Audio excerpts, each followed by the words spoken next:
Jatin Toons. साल था 2098। पृथ्वी अब पहले जैसी नहीं रही थी। आसमान में अब पक्षियों से ज्यादा ड्रोन उड़ते थे। इंसान जमीन से ऊपर उठ चुका था, सचमुच। समुद्रों के ऊपर तैरते एयर सिटीज में अब करोड़ों लोग रहते थे। नीचे की जमीन प्रदूषण और पुराने युद्धों से जली झुलसी पड़ी थी। इन उड़ते शहरों में सबसे बड़ा था नियो आर्यावर्त। ये शहर 7 किलोमीटर ऊंचाई पर तैरता था, जिसे हजारों एंटी ग्रेविटी इंजन संभालते थे। यहाँ की हवा कृत्रिम थी, बादल बनाए जाते थे और बारिश एक ऐप से ऑर्डर की जाती थी। यहीं पर रहता था आरव मल्होत्रा, एक 16 साल का लड़का जो पुरानी धरती के किस्से सुनकर बड़ा हुआ था। उसके दादा कहते थे कि पहले लोग पेड़ों की छांव में बैठते थे, मिट्टी की खुशबू लेते थे और बारिश को महसूस करते थे। आरव के लिए ये सब सिर्फ वीआर सिमुलेशंस थे, असली नहीं। उसका सबसे अच्छा दोस्त था एक रोबोट Z9, जिसे उसने खुद प्रोग्राम किया था। Z9 उड़ सकता था, बात कर सकता था और इंसानों जैसा हंस भी लेता था, पर आरव जानता था कि वो महसूस नहीं कर सकता। एक रात जब शहर की रोशनी बादलों तक पहुंच रही थी, आरव और Z9 स्काई ब्रिज पर बैठे थे। नीचे धरती की तरफ देखते हुए आरव बोला, Z9, क्या नीचे अब भी कोई रहता होगा? Z9 ने अपने नीले लेंस चमकाए।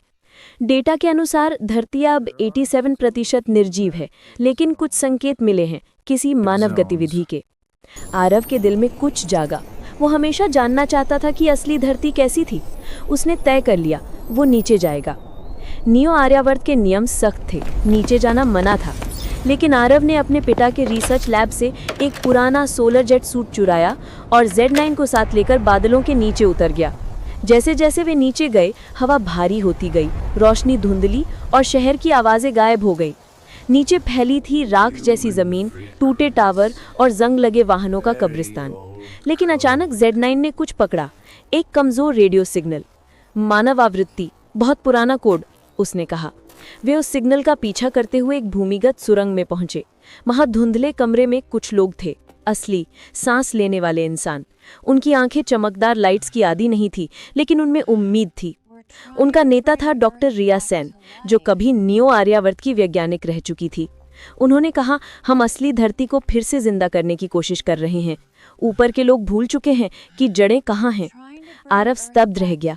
उसे पहली बार मिट्टी की गंध आई, असली हवा का एहसास हुआ। डॉक्टर रिया ने आगे कहा, अगर तुम्हारे शहर ने ये समझ लिया कि तकनीक के साथ प्रकृति भी जरूरी है, तो हम सब बच सकते हैं। आरव और Z9 ने कई दिन उन इंसानों के साथ बिताए। उन्होंने देखा कि लोग पुराने बीजों से पेड़ उगा रहे थे, साफ पानी जमा कर रहे थे और बिना किसी मशीन के जी रहे थे। आरव के अंदर एक संघर्ष शुरू हो गया। क्या वो लौट जाए अपने उड़ते शहर में, या यही रह जाए असली धरती के साथ? लेकिन तभी मुसीबत आ गई। नियो आर्यावर्त की सुरक्षा ड्रोन ने उसके जेट सूट के सिग्नल पकड़ लिए। दर्जनों उड़ते बॉट्स धरती की ओर बढ़ रहे थे। डॉक्टर रिया ने कहा, अगर वो हमें ढूंढ लेंगे तो ये आखिरी हरियाली भी खत्म हो जाएगी। आरव ने फैसला किया, वो और Z9 उन्हें रोकेंगे। ड्रोन का झुंड आसमान से बरसा।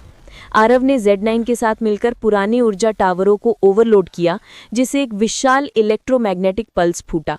सैकड़ों ड्रोन नीचे गिर पड़े, लेकिन उसी झटके से Z9 का सिस्टम भी झुलस गया। उसने मुस्कुराते हुए कहा, मिशन पूरा आरव, तुमने इंसान होने का मतलब समझ लिया। और उसके बाद उसकी नीली लाइटें बुझ गईं। आरव की आंखों में आंसू थे, लेकिन उसके दिल में एक नई चिंगारी थी। कई हफ्तों बाद नियो आर्यावर्त में एक अजीब घोषणा हुई। सिटी काउंसिल ने पहली बार नीचे की सतह पर ग्रीन रिस्टोर प्रोजेक्ट शुरू करने का आदेश दिया। आरव ने सबके सामने बताया कि धरती अब भी जिंदा है, बस उसे मौका चाहिए। धीरे धीरे अन्य शहरों ने भी सहयोग किया। रोबोट और इंसान साथ में पेड़ लगाने लगे, नदियां साफ करने लगे। Z9 का कोड अब इकोनेट सिस्टम में बदल गया, जो पूरी पृथ्वी के पर्यावरण को संतुलित करता था। 2110 तक बादलों के नीचे फिर से हरियाली लौट आई। हवा में अब सिर्फ मशीनों की आवाज नहीं थी, पक्षियों की चहचहाहट भी थी। आरव अब साइंटिस्ट था, लेकिन वो कभी भूल नहीं पाया उस रात को जब उसने पहली बार मिट्टी को छुआ था।